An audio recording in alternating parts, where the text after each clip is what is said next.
Hey, MomoCon. Let there be light. How's everyone doing today? Now, we're all here for the Avatar panel, am I right? Just making sure. All right. Who also in here is actually playing Zelda right now at the same time? Yeah, I'm struggling. My Switch is backstage, so I feel your pain. If I hear the Korra sounds during the panel, I will single you out, so be prepared for that. So with that in mind, we're running a little behind, so we're going to kind of get through things. So for the first half of this panel, we'll just be us kind of hanging out, getting to know each other, letting you all get a chance to know our friends up here. And then about halfway through, we're going to take some audience questions, and I think my audience handler is backstage with the guests. But there'll be one mic over there on the house right side. So that person is kind of, that's not my runner, but that is where the microphone is. So when the time comes for your questions, we're going to line up orderly, and we're just going to try to get through questions as quick as possible. And remember, if we don't get to your question today, it's only an hour. They will be at their tables, and so I encourage you to go to their tables and ask any questions you have. Try to avoid double questions. Try to avoid multiple choice answers. This isn't a quiz show. That's my job, damn it. But just have fun. These are people that you adore, and just remember that they're people like you guys, and we're all here to have a good time. Are we cool with that, everyone? Awesome. All right. So with that in mind, are you guys ready to meet some friends of the Avatar family? Love that. I'm not going to be one of those people that's like, I didn't hear you. That's so annoying, but I am ready for that. So I want you all to give the biggest cheer you can for each of your friends coming on stage. Everyone's favorite uncle, Greg Baldwin. Greg, are you backstage? Thank you, buddy. All the way down at the end. Good to see you. All right. And everyone has that evil sister that they love to hate. Is Gray back there? Gray, are you with us? There she is. Thank you, friend. We want to keep things a little bit kind of, in the Fire Nation family. So we're going to bring out our friend, Olivia. Olivia, are you back here? Olivia Hack? Olivia, rocking the pink, loving the hair. All right. People that we absolutely love. You're not here yet? We're just going to ignore. Wait, what? You can't hear you? Okay. So he's not here right now. So in true, Sokka fashion, we're just going to kind of ignore him for a few minutes. And do his thing. So, but everyone give the biggest warmness, loving round of applause to our friend Jack, everyone. Jack, come on. Jack, are you back there? Hello. Hello. Hello. All right. Next up is our just incredible, let's just be blunt, Toph's a badass. Toph is goals. Our friend, Michaela Jill Murphy, also known as Jessie Flowers. Michaela, come on stage. And it's an Avatar panel, so it seems fitting that we have one of the Avatars here with us today. Do we? I don't know. Janet? Janet, are you back there? Yeah, Janet, everyone. Let's give a big round of applause for your entire panel as we get started. Hey, everybody. Hi, Crispy. You are all awesome. So I'm putting Greg at the end because I've worked with Greg before. Craig, are you going to be on your best behavior down there? Are you going to be on your best behavior? See, that was the test. Can you hear me? I can't. What was that? Yeah. You can't hear it. It sounds like. If y'all could hear her, that's great. So yeah, I'm just letting the tech know that I do struggle to hear on the other end. So anyway, welcome to MomoCon. For some of you, this is your first time. I know you've also been in town for Dragon Con and other shows. None of you are strangers to conventions. Conventions, good call there. Shift it down. Oh, no, she's got hers. She stole hers. You're ready. Okay. I'll just leave. Trying to be good supportive there. So conventions are home to many fandoms, and MomoCon's a lot of them. And this is one of the few times where I want to go down line by line, and I want to know what your nerdy fandom is. Now, Greg, I know we've talked theater in the past, but Greg, let the audience know, if it's not Avatar, where would you be at a convention hanging out? Like nerd. Can you hear that? Like your fandom. Like your I can't. Telephone game. Where would I be hanging out if I was not at a convention? At a bar. We're having Come on, I make that pretty much clear, I think. I do with my 3 children. I'm so glad I'm here. I don't have to spend time with them this weekend, so it's a blessing. Oh, so they're here. That's awesome.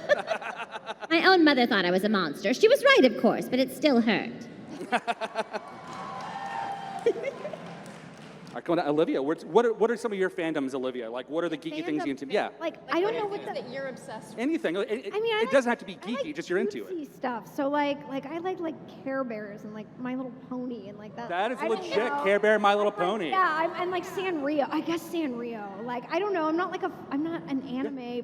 I love Succession. Yeah. Season That finale counts. tomorrow. I'm very Yeah. excited. Like this might be an anime show, but we're not just anime. And like I'm not an anime We're an person. That's why I American lean on anime. you guys.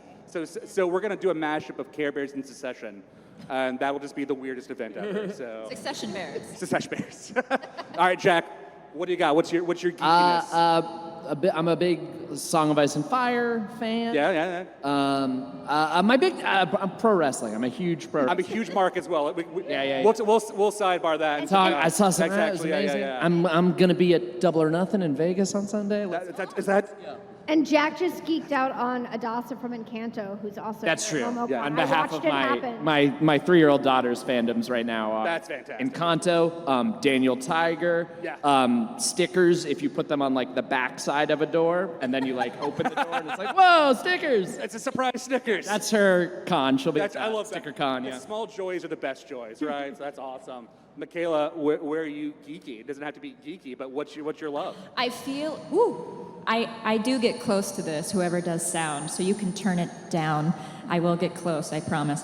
Or not, because it's feeding back. Sorry, everyone. I grew up with Harry Potter. I was just at the right age when all the books were coming out, and then they started the movies. So, like, I really rode the Harry Potter train. I, like, made my own wand in my great-grandmother's backyard. I found a stick. She had a grinding stone. I was like, I'm making my magic. And then it didn't work, and I was very heartbroken.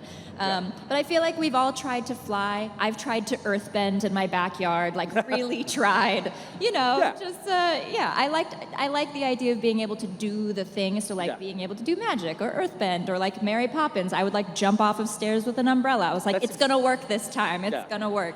So And that was like a week ago, right? yeah, like you that just was did like that. right before. I tried again. It still Doesn't work. Still doesn't We're work. gonna keep. That's the beauty of magic. You just I know. keep trying. I know. Keep trying. That's awesome. All right, Janet, what's your geeky loves, your fandom? Well, I'm excited about Stranger Things. You're in the right city for that. Yeah, I used to shoot a show here, and we shared a sheriff station with Stranger Things, and that was like, it's weird when your fan crossover is, I get to be on a TV show, but I'm more excited that this has been used in a different TV show. Yeah. I love this sheriff station. And then because I do this podcast with Dante about Avatar, the Avatarverse, those of you who listen to it know, like, I truly am a enormous nerd for Avatar, and we've been going through every season of The Last Airbender, which all of these brilliant beauties are on. So I'm still deep in it. We're about to start season 3. You're in the right house, I think, for that. So, all right.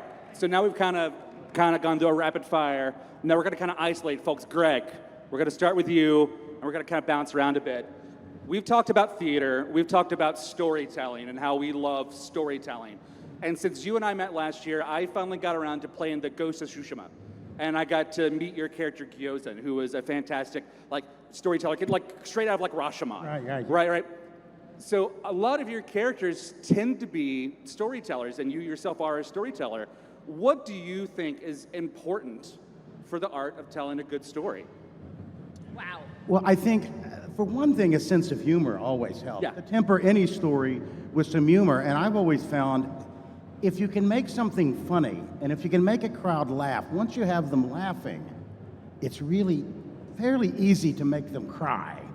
And if you can start off laughing and switch that around, all of a sudden they're crying, that to me has always been a very effective way of telling stories. And also, you know, I think if you're going to tell a story, it's fun to have a lot of funny voices to tell the story with. And I think that's kind of, you know, I think that's something we all have in common here, you know? I also like to make people cry. So they can laugh too. It's okay. It's funny. So breaking the ice, making them laugh, you feel like you're going to connect more with someone's humanity in that sense because you're kind of appealing to a softness of them. Is that kind of, as I'm understanding through the telephone game here, kind of what you're saying? Yeah, absolutely, absolutely. It's really hard. It's hard to hear up here. It's not, Yeah. I'm thinking that and I'm an now old with the guy. rumbling, it's like I am never gonna. Can you hear them? That's the Can you important guys part. hear There's a us? feedback here. You can. Just all say something. Can you hear them all right? We're all good? We're all good. You can, That's what's important. We'll pantomime all day up here if we need to. okay, all right. Yeah, all right. Hello, what are you saying? Hey, what's going on? What was that, my friend?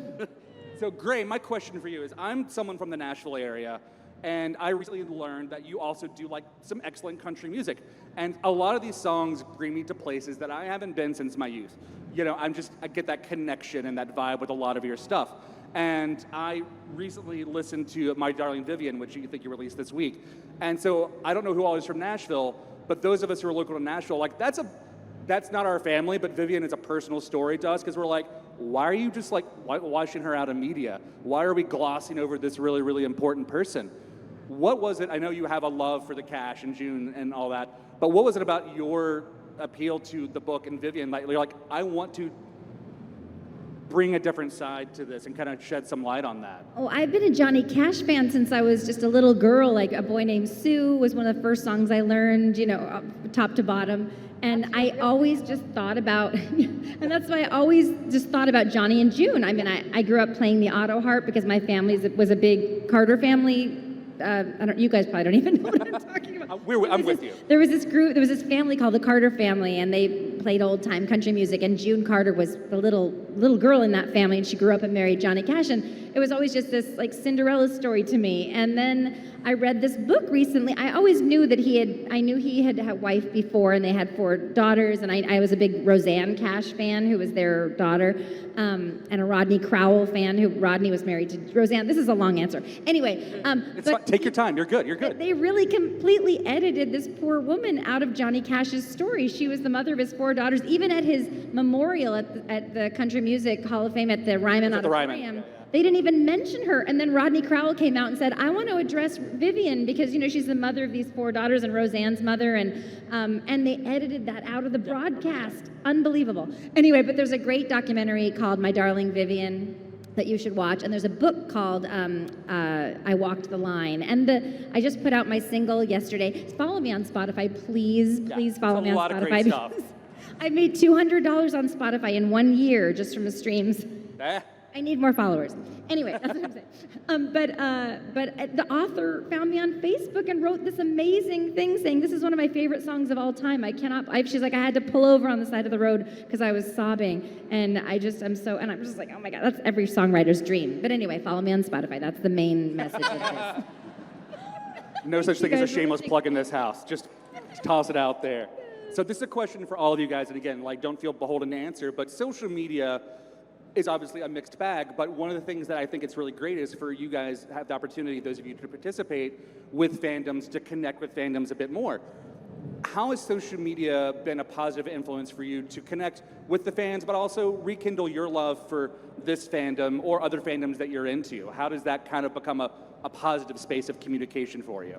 Well, anyone jump in. When Avatar started, the internet existed, but not in its current form, And it used to be to make a successful show, you knew a show was successful when you did 5 seasons. Mm-hmm. So Avatar ended after 3 seasons, and I didn't watch it at the time, so I didn't know what was going on. And so I was just like, well, I guess nobody liked this show, and they just canceled it, right?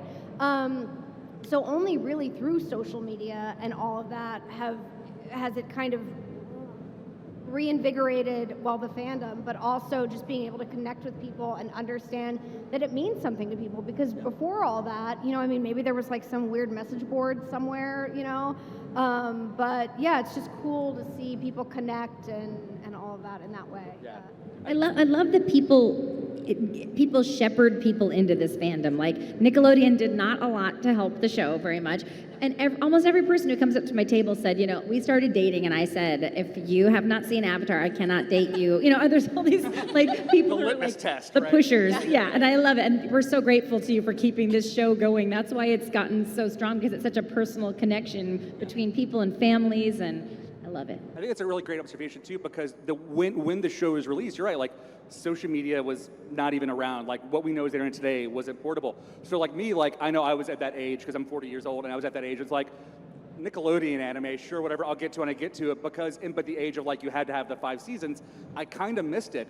And it wasn't until like the later season of Korra where they're like, y'all, like the way the season of Korra handled PTSD and drama is like one of the healthiest things I've ever seen. You've got to get into this. And that was kind of like that pushing point for me. It's like, well, if I'm going to get into this, I'm a completionist. I've got to go all the way back and just like mainline the show in a couple of weeks. I was like, all right, cool. And you kind of indoctrinated isn't necessarily a kind word, but it's that sense like you just kind of run the gamut because your friends are like, oh my God. And social media definitely is now giving a more voice to those of us who kind of felt that way. Yeah. So it's got to be wild to see a constant stream of new fans because of that, right?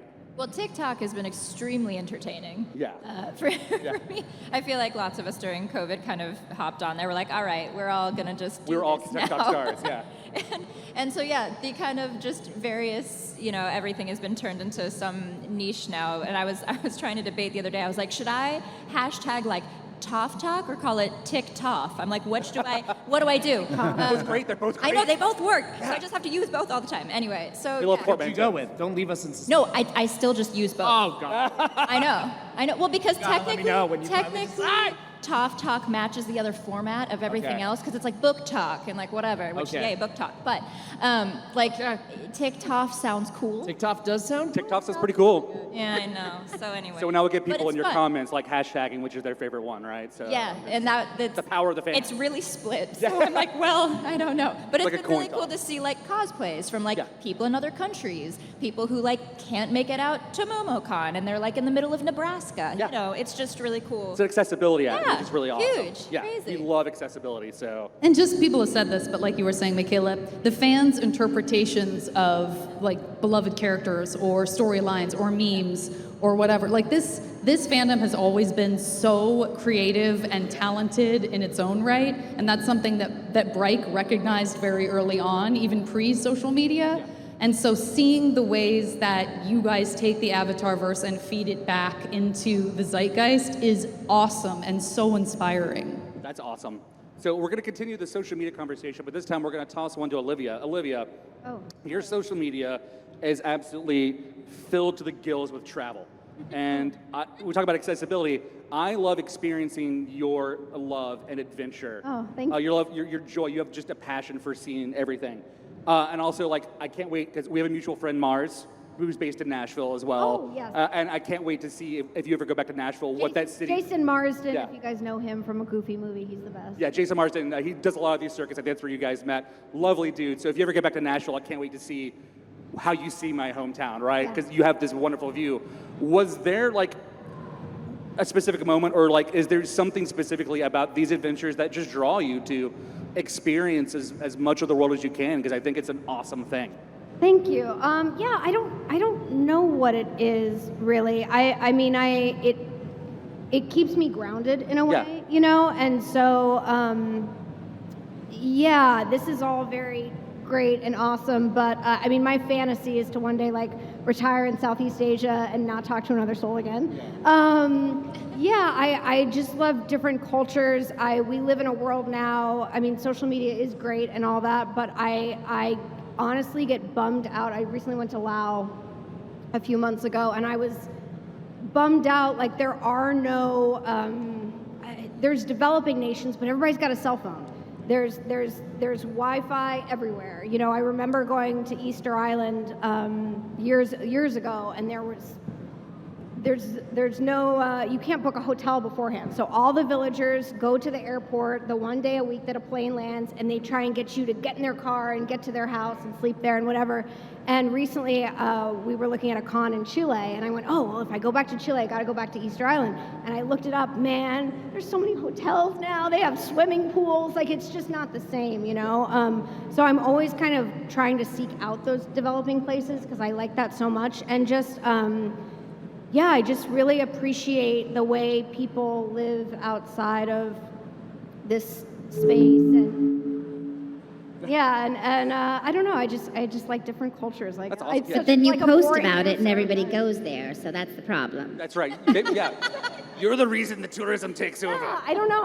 It fills me up so much. Yeah, you no, it's know? awesome. And Yeah. again, to spectate, it's Well, it's fun to watch. it's really taught me it's all up here, because we're so, in our culture, we're so based in money and wealth and things and all that stuff, and you see people with absolutely nothing that are living their best life and are really actually filled and happy and generous and all of that. And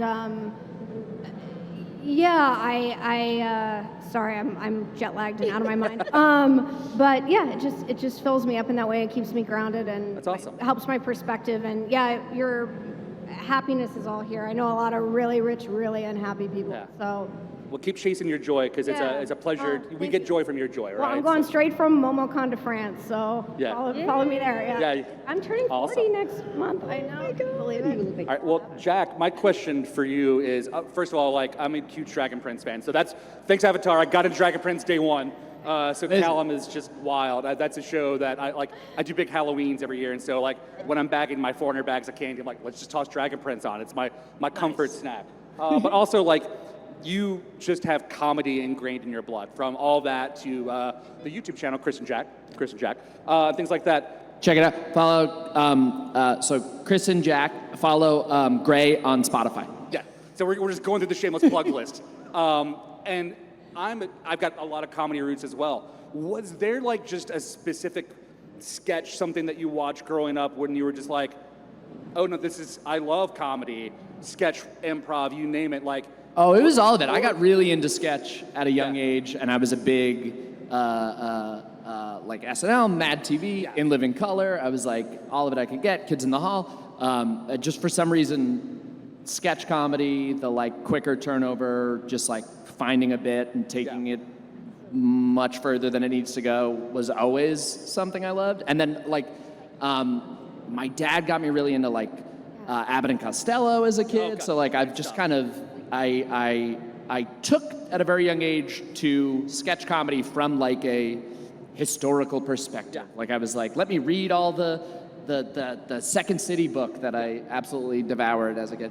So yeah, I don't know. I kind of always got into sketch it's always comedy. around you, yeah. Yeah. And then all that was I was a huge fan of all that before I got on it. That was a unbelievable dream come true Right, thing. that's And a then huge dream. yeah, and Especially then, at that age, right? Especially at that age, to be I'm loving this, and then boom, you're thrust. no, it was into- literally Is I auditioned for it, and after they told me I got it, I was like, cool. Can I just tell you that I was 13. I was 5 years ago when I was a little kid, I used to jump on my parents' bed, recreating the trampoline opening from the beginning of. Yeah. So I was I was a total fanboy about, and just lost my mind. So yeah, and then after all that, I was doing Avatar, and I was fortunate enough to be able to do Avatar while still going to college. I was just at UCLA and started doing sketch stuff at UCLA, and fell in art love with my buddy Chris, and we started a thing. Yeah, That's awesome. Yeah, and the love for professional wrestling makes a lot more sense now too. Yeah, that was the other theatricality of it, thing right? that I I'm was with you. devouring Yeah. with the same historic ferocity. We were going to talk about that after the fact. So Let's do it, let's do it. A question for everyone. Again, not everyone has to get into it, but Avatar: The Role-Playing Game just came out, and it was with Legends. My name just blanked. You know how it gets. Avatar Role-Playing came out. Some of you guys went on site to actually be a part of the launch and stuff like that. Are any of you actually role players? I know I'm asking a panel of actors here. Do you love to role play? But is that something is this a hobby any of you are actually in? Not to say it's good or bad. It's is this just something that you actually do find joy in? Is there anyone in here that actually loves to Ray role and play? I love to role play. No, I'm just Only in bed. I am a dom. Just waiting for that. I'll show you lightning. No, but Hi, Azula. I played Delisle Briarwood on Vox Machina. So yes, I broke the world for us. And so they invited me to do the role-playing thing with them, and I was just a mess because I'm a dom, and I wanted to be the dungeon master. I kept like coming up with all these these, ideas, and they're like, no, because I'm like, and then it has a book that has, and they're like, no, it doesn't, because we didn't say that yet. And I'm like, oh, okay, yes. Yeah, so, and I don't like doing what other people tell me to do. So I wasn't a very good role player. They were like, we're gonna work on that and put a pin in that, and you'll be back when you. There's a chance learn for growth more. here. We'll get back to that. Yeah. That's awesome. All right, cool. Yeah, so it's just a fun hobby to kind of like escapism. So like, when they were doing the role-playing game, those of you that got to go out and be a part of like the launch, what was that like, just seeing the chance for, fan fiction is a thing, but now it's a licensed way for people to kind of exist in the world. Those of you who were there for that, like, what was kind of that vibe like, being able to see like, oh, now fans can live this experience? I feel like they just did, I forget how many of us were there. I think there were like 4 of us there. But it was cool to see just the breakdown of, I guess, detail. Like, it's just expanded so much. I remember we did little side interviews during like season 2 and 3 where they're like, what's it like voicing your character? What do you think about this in the show? Whatever. And they had just started coming out with like action figures, kind of. Like, that was like the beginning, and then they had like a couple of like posters, and that was it. And now there's just an entire multiverse of like different kinds of characters and like what their strengths and weaknesses are, like written out for you on a page and like approved by Mike and Brian and Nicolette. It's just kind of crazy that there's so much like official lore now, right. I guess. So it's just been kind of cool to see that. And of course I flipped to my page and I was like, let's see, what are her strengths and weaknesses? Do they match up with mine in real life? So it was just cool to read. That's awesome. Yeah. Well, Michaela, while I've got you for a moment here, since I've got your attention, haha, sucker. I know that you have a love of theater, much like Greg and myself. You've kind of got a education in theater. With your experience in like New York City theater scene, is there like a specific, or even not New York City, just like as a whole, was there a production where you were like, okay, this is cool, because I think every theater kid kind of has that story, or like, I'm seeing this on stage for the first time and I want to do it. Yeah. Do we have any musical theater fans here Musical today? theater fans. Okay. Phenomenal. I was gauging if it was going to be like 5 people or like everybody. Okay. So I started in musical theater first, actually, way back in the day. I was 5 years old, and my mom's like, let's put you in a musical before we get your headshots done and, commit to this thing. And she put me in Oliver, and I was like the happiest little orphan singing with my bowl of food. And she was like, okay, you like this. And then I was in Annie, and had to deal with a real dog and feed him ham treats. All these little memories in my head. But what really solidified it, I think, which was confusing because I also wanted to be a surgeon, lots of things. Point is, if you feel like you want to do 27 things, that's okay. You're not alone in that. But anyway, it was sophomore year in high school, and we did Oklahoma, which Greg and I like to sing I just want to soundtrack say, to. Michaela and I do a now. very good version of Oklahoma. Just the 2 of us, actually. So I was in Oklahoma, and I was Ado Annie, if anybody knows who that is and what that is. And it was just it was a great cast. It worked out really well with like who was Lori and just who played Will. Like everybody just got along, and like the chemistry went well like on stage, and I was like, oh, this is like what it's supposed to feel like when it's like working. The choreography was great, the costumes were phenomenal, and I was like, yeah, I could totally do this forever. New York is tough though. I went to New York after undergrad. I came in pre-med, changed my mind. I ended up majoring in screenwriting and theater, and then moved to New York right after, and it was nuts. New York is just like a time town. Like, you just have to spend time there. People have to get to know you, see your face over and over again. You keep going into the same rooms, going into the same dance classes, and, talking with the choreographers. It just takes time. So much networking. And I only got 3 years, and then we got hit with COVID, and I was like, ugh, do I stay? Do I go back to LA where my mother is? I should go back to LA where my mother is. And then now I'm here with all you guys. So I'm not done with New York yet. I don't know when we'll be back, but I will be back at some Get your eye there. Yeah, there's still some things left unfinished. That's so. awesome. I don't feel as bad about my long, rambling country music answer now. There you go. And I guess I should plug myself. Follow me on TikTok. There you go. TikTok, YouTube, Spotify. Okay. Are we all keeping notes on this? There's a quiz. I lied. There's a quiz at the end of their social media. So Janet, obviously we've kind of gone on the line, and you're the last one I want to have a one-on-one with. But before we go on, I wanted to pass along a message from our mutual friend Kirk Thatcher, who says the next time you see each other, there's going to be a good old slap fight. So be ready for that, he said. But also, we have lots of weird connections, and so I was like, what else has Janet done since we have these weird connections? And I fell down the Fempire hole for a while and discovered that, and all these other things. And then I stumbled upon this fascinating gem, and because you've got a solid history of hosting, moderating, and just presenting in general.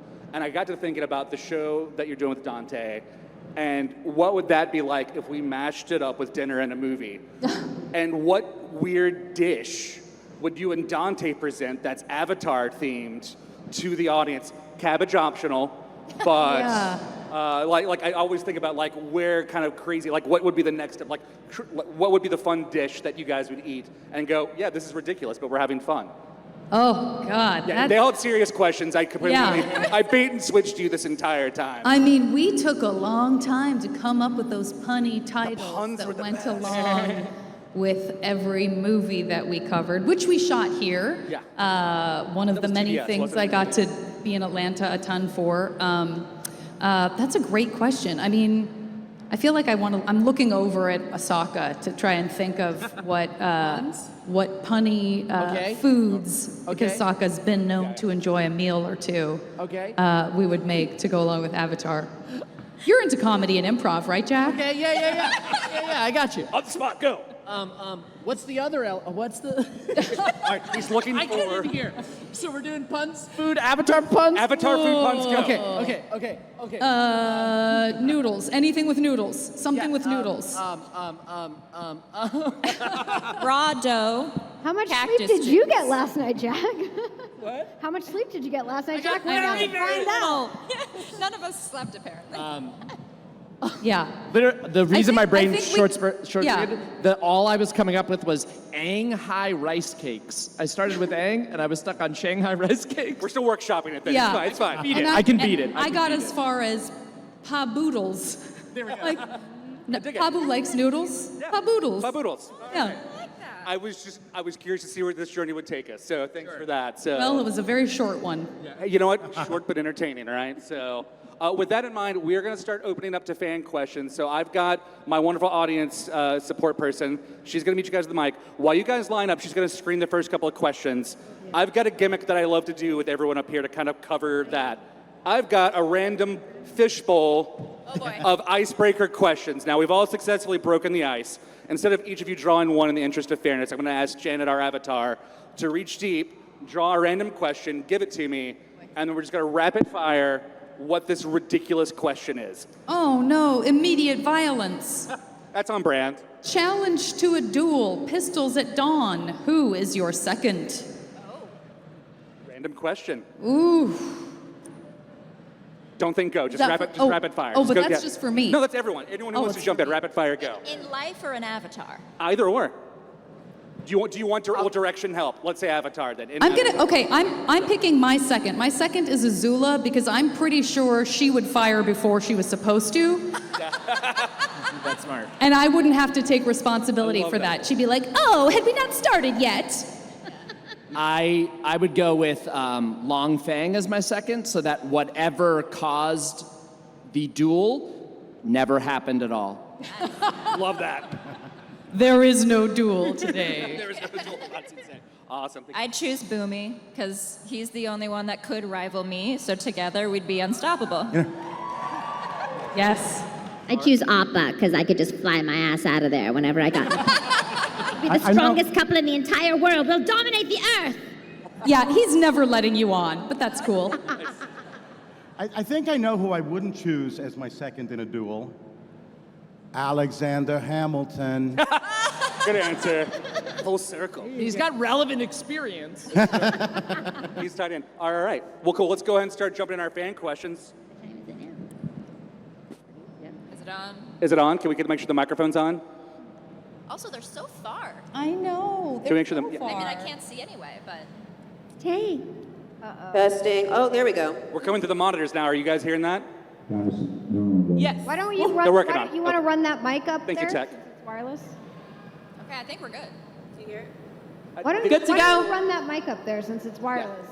Okay. Come I up can't here. cross. Come up It'll here. Come up feedback here. loop if I cross the monitor. I'm scared. Oh. So we can't hear this one? No? Yeah, we can hear. Okay, great. Can the audience hear that? We can hear you as well as we can hear. We're all good. Thank you, everything Tech. else. All right, jump on in. All right, if you guys did not voice your characters, what Avatar character do you guys want to voice instead? Like, I guess, who could you steal from another person? Azula, because playing villains is so fun. Because you get those like very mercurial like highs and lows, you know, and those are just like always very fun. It's fun to be a baddie. Like I don't get to be a baddie enough. I love it. Yeah. I'd be Katara so I could kick my own ass. And I'd Oddly, probably I'd be pick- Ozai. Yeah. Ozai would be my, the villains are always the most fun.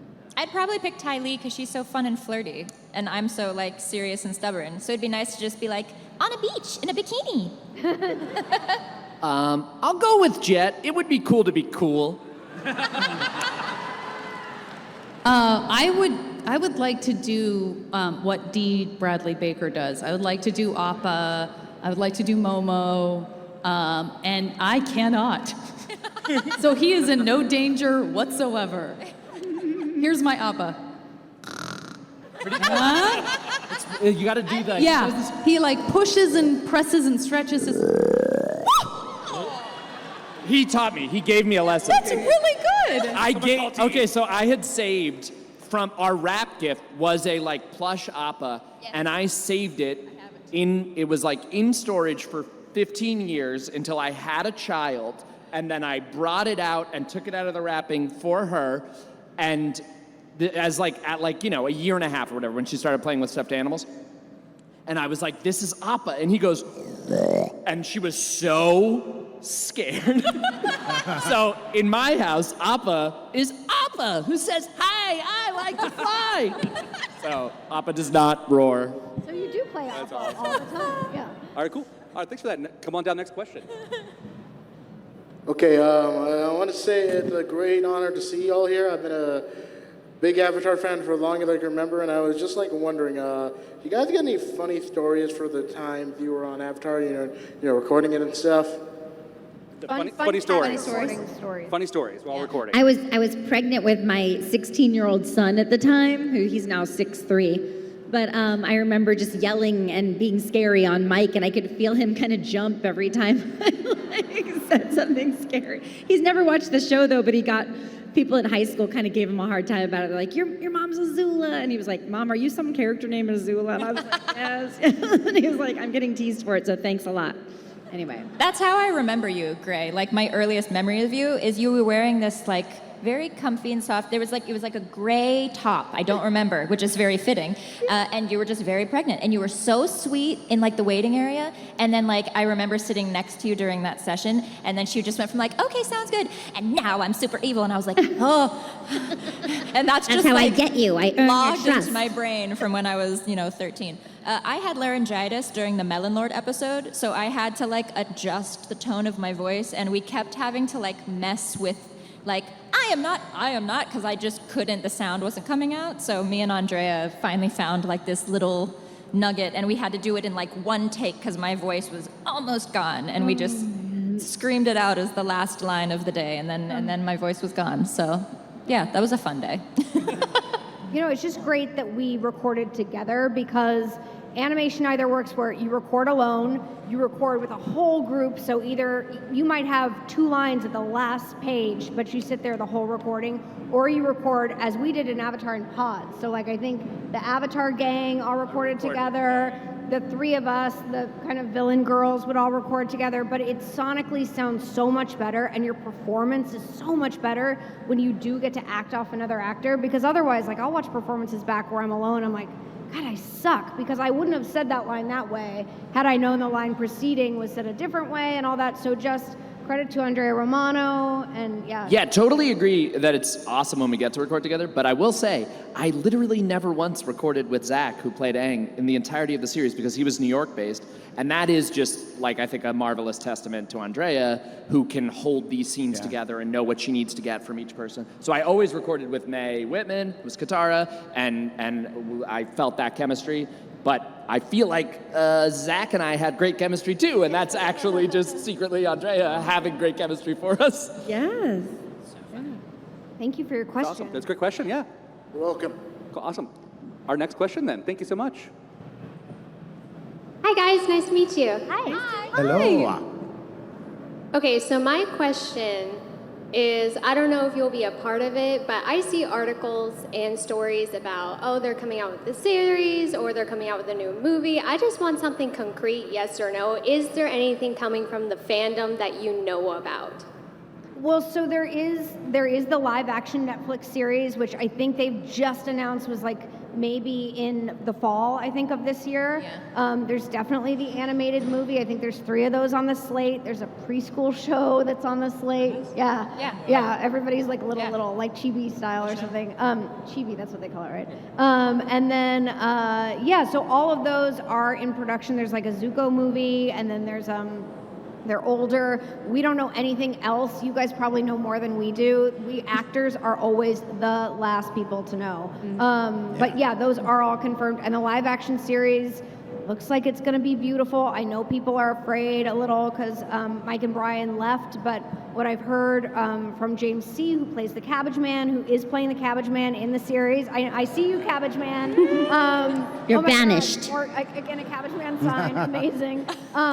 Is that it's being made by people who really, really, really love the show. And the casting looks beautiful, and the little snippet I saw looks beautiful, and so, fingers crossed on all that. So, yeah, that's what we I hope awesome, that we get guys. to do the animated one. I've given up on the live action, which I thought we should have been the Ember Island players. I think the voice actors should be the Ember Island players.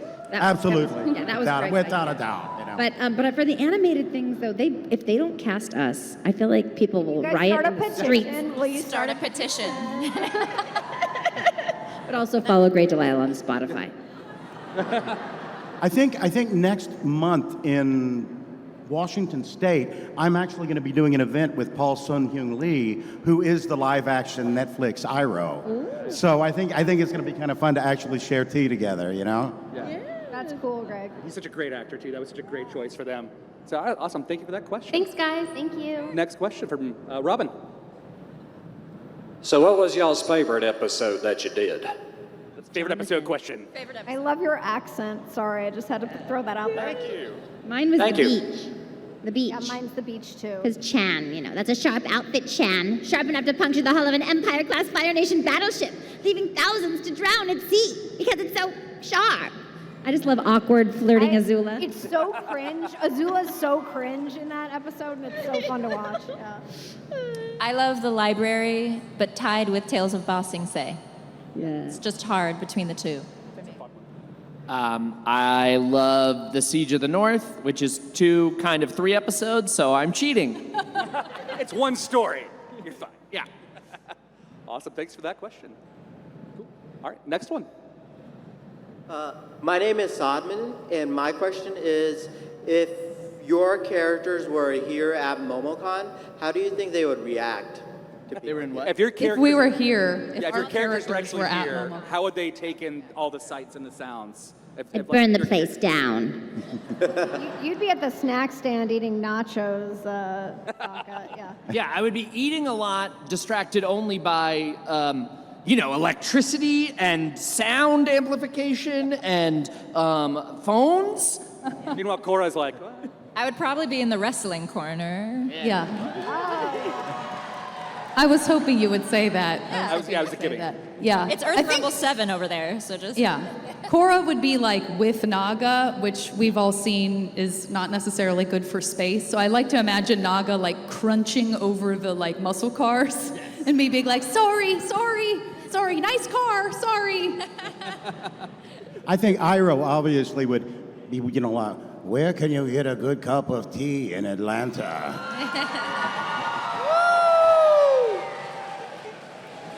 That's excellent. All right, cool. Thank you for that question. I was in full cosplay last weekend because I had like a really amazing as a Fire Lord Azula with the robe and everything. But I was in the bathroom. I've never been in like a full cosplay except for one other time, briefly, just for photos.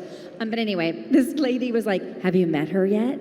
And for a second, I was like, is this woman going to talk to me about religion or something? It seemed very like, I was like, she's like, they're here. And I was like, oh, they're here. Yeah, not the spirits, but like the actors. I was like, I'm Azula. Anyway, it was fun. Out of body there. Cool. Come on up, Chico. Hello. First, I have a quick question for Jack. Was that a Book of Mormon reference when you first came on stage? No. Okay. But I like it. So my actual question for everybody on the panel. First, I'm a big fan. I made a 266 question about the entire Avatar universe, so I'm a big fan. And were there any scenes that were really difficult for you to voice act, whether in context of the scene or vocal inflection or delivery? For example, in Tales of Ba Sing Se, Leaves from the Vine, when you sing that song. Did you guys hear? I didn't hear any of that. Okay. I'm sorry. Difficulties. What were the most difficult scenes to record? Is that what sort of just Is that what the takeaway? In voice acting or in Avatar? In Avatar. Oh, in Avatar. Like scenes or lines. No, I'm a professional. No, I'm just kidding. I'll say like season 1 stuff. I definitely like, early on in the season, I'm like, this is super fun. I'm the comic relief guy, and I get to just come in here and crack jokes. So then when I started to open up scripts and see some of the meatier material that was coming for Sokka, that was like a very pleasant surprise and a really cool challenge. So a lot of the stuff with Yue and him dealing with like grief and loss was definitely like, more challenging material for me than I necessarily was expecting earlier in the season. Anyone else? I think I had two. All right, cool. The scene where Zuko comes into the tent and Iroh gives him the hug. And yeah, as a rule, when I watch the show, I'm very critical of my performance. Because I got Mako and then there's me, so it's like, wow, what am I even doing in this sentence? But I'm actually really proud of that scene. And it was genuine emotion because I did record it with Dante, where he comes into the tent, and Iroh forgives him and says, "I was never angry with you. I was sad because I thought you had lost your way." That was, and you have to hand it to. They're on strike now, but the writers gave us such beautiful material to work with. If we didn't have those words, the show wouldn't have been what it is. So I dare you, AI. I dare you, Chat GPT, to come up with a script like this. I also thought the scene where Sokka was in a tent and Zuko came in was also a beautiful scene. Really challenging material, beautiful stuff. Woo! Cool. Thank you for that question. Anyone else? You good?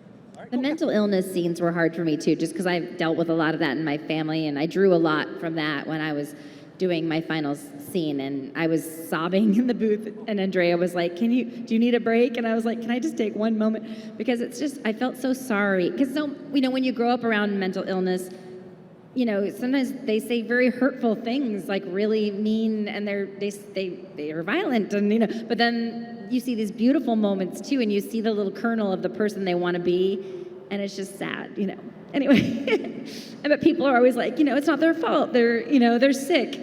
But so anyway, there was a lot of it was very layered for me. Anyway, take your meds. We love you, Gray.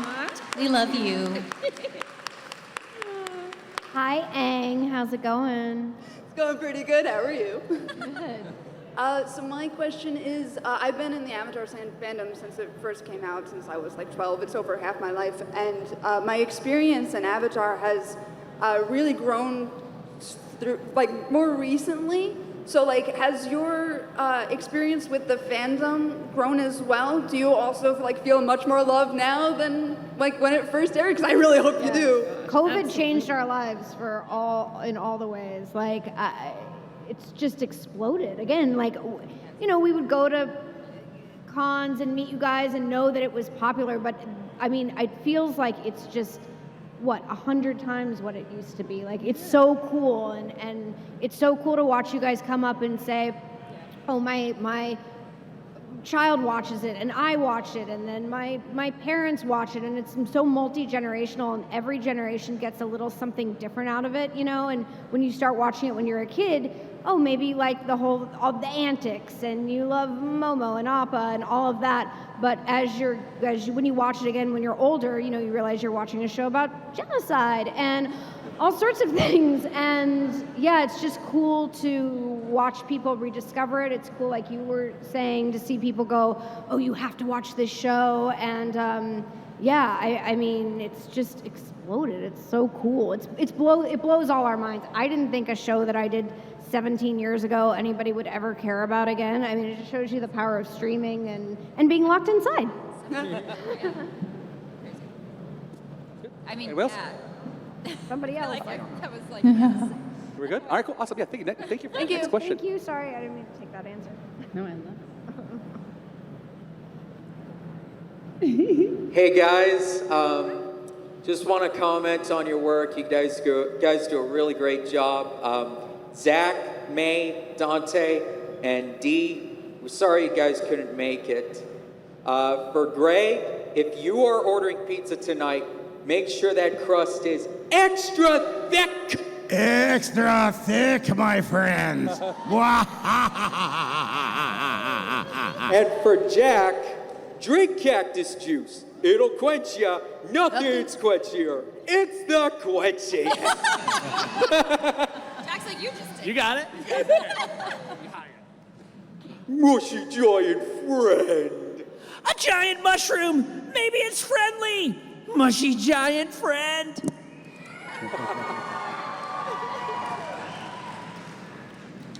Thank you. Well, thank you for your love. Right. All right, cool. Anytime. And to answer your previous question, burritos, appetizers, chicken pakora. Oh, chicken pakora. I'll keep working. This is the gift that will keep on giving.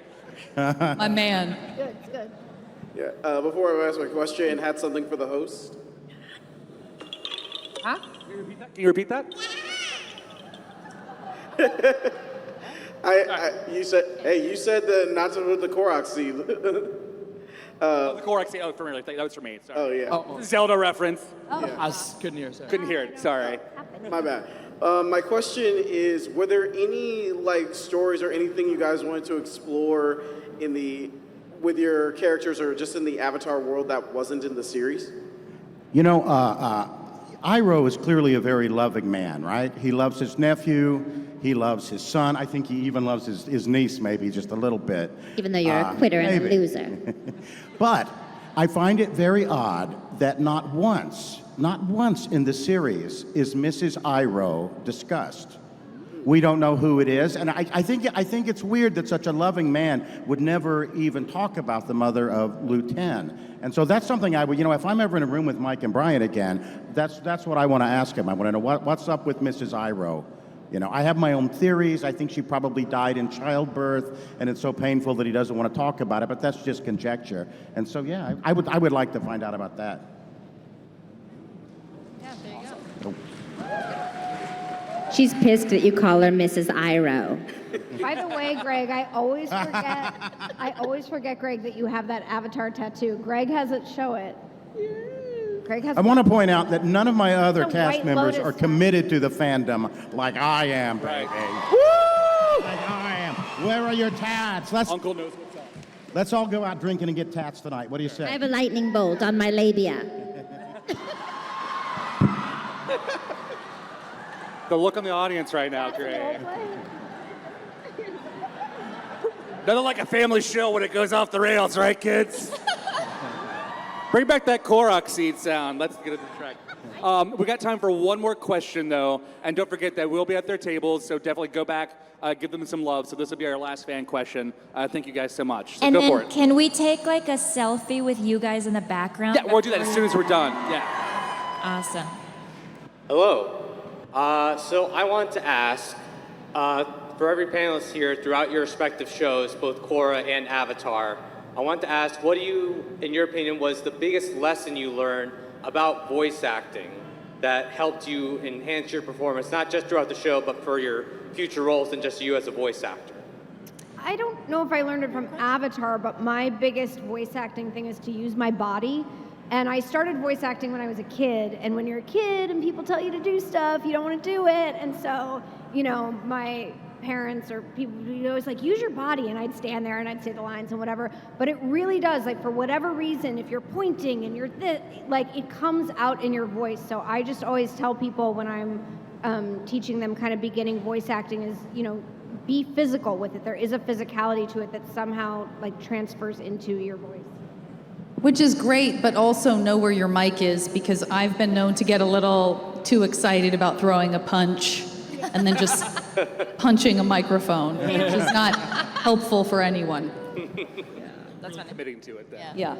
I guess, I don't know, it's been kind of a retroactive reflection, similar to Olivia's using your body situation, because when I go back and kind of listen to myself now and just like think about how I thought about the scripts kind of leading up to the sessions, just that like voice acting is acting. It's not like a separate entity. It's still the same, just in like a different environment than like on a stage or on a set with a camera in your face. So yeah, yes to the kind of just it being really physical, but that there's not really a different choice. Like how you would say that line in real life is kind of what I carry into the booth, and then that translates really authentically. So just kind of remembering that like just because you're in a booth with a microphone in your face, it's still acting. And so choices do carry over.